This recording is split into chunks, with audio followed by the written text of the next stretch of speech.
Despite all the talk about bringing robo-taxis to a city of the future near you within the next few years, self-driving cars are still very much in development. We've only just begun seeing how true driverless cars operate in public spaces. And after Monday's fatal autonomous Uber accident in Tempe, Arizona, it could all come screaming to a halt. History can give us a pretty good idea of what's about to happen here.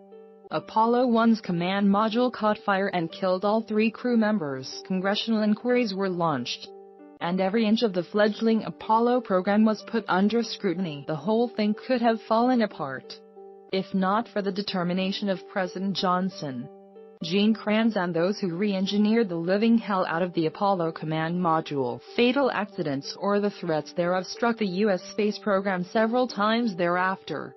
Apollo 13 barely made it back to solid ground. The crew on the space shuttles Challenger and Columbia were not as lucky.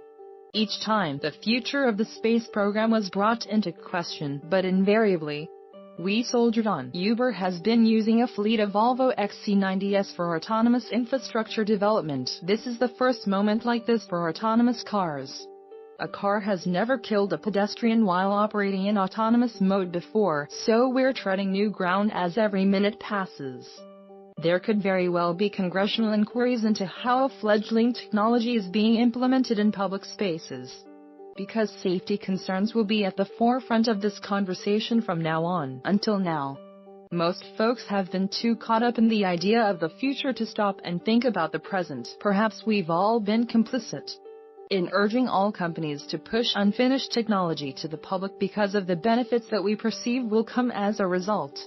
Or perhaps Uber, which went to court over stolen trade secrets and caught flack for rolling out its autonomous fleet when it didn't have a permit to do so, is guilty of pushing way too hard in an effort to beat Waymo, currently seen as the front-runner in developing true driverless tech.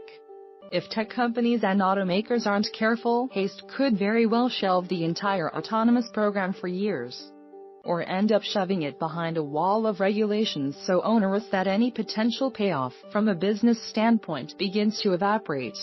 How the developers of autonomous vehicles act from here on out will make or break the idea of this happening anytime remotely soon.